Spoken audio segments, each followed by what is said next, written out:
दादर रत्नागिरी ही गाडी कोविड काळापासून बंद करून ती आता कायमस्वरूपी बंद केली जाणार आहे। दिवा ते रत्नागिरी अशी कायमस्वरूपी करण्यात आलेली होती ही गाडी आणि दादर ते रत्नागिरी गाडीच्या जागी आता दादर ते गोरखपूर अशी गाडी सोडण्याचा निर्णय आता रेल्वेने घेतलेला आहे। रत्नागिरीला जाणारी ही गाडी नियमित करावी अशी मागणी खरतर करण्यात येत होती। या मागणीकरता उद्धव सेनेचे शिवसेना उद्धव बाळासाहेब ठाकरे पक्षाचे नेते विनायक राऊत यांनी मध्य रेल्वेचे मुख्य जनसंपर्क अधिकारी स्वप्नील नीला यांची भेटही घेतली आहे।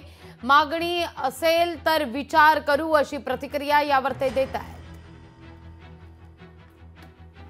ज्या दिवशी गोरखपूर आणि बरेलीची गाडी सुटेल त्याच दिवशी दादर आणि रत्नागिरी आणि सावंतवाडीची पण गाडी सुटली पाहिजे, पण त्यामध्ये रत्नागिरीला मी प्रायोरिटी दिलेली आहे आणि त्यानंतर पाठोपाठ सावंतवाडीची पण गाडी सोडली पाहिजे। आम्ही हे आमचं शिष्टमंडळ मध्य रेल्वेचे जे GM आहेत मीना साहेब त्यांना भेटलेलो आहोत। ते स्वतः प्रत्यक्षाने आमच्याशी चर्चा केलेली आहे। त्यांच्याबरोबर CMD गुप्ता COM गुप्ता साहेब हे सुद्धा होते।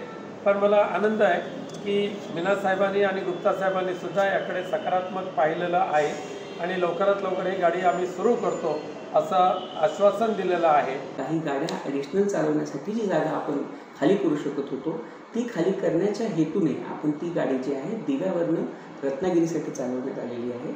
आपण बऱ्याचशा गाड्या लोकमान्य टिळक टर्मिनस किंवा पनवेल स्थानकांवर देखील स्थानांतरित केल्या आहेत, ज्यातून आपला जो सगळ्यात बिझी आणि कंजेस्टेड सेक्शन आहे छत्रपती शिवाजी महाराज टर्मिनसपासून प्रामुख्याने दिवा स्थानकापर्यंत जिथपर्यंत आपल्याकडे 5वी आणि 6वी लाईन नाही आहे त्या स्थानकांचं डिकंजेशन करून आपल्या ज्या गाड्या चालतात सबर्बन ट्रेन लोकल ट्रेन ज्या चालतात त्यांची समयपालन किंवा त्यांचं वेळापत्रक सुधारण्याचा प्रयत्न जो आपण केलेला आहे त्या दृष्टिकोनातून घेतलेलं हे पाऊल होतं। लोकशाही मराठी ऐका, पहा, जागरूक रहा।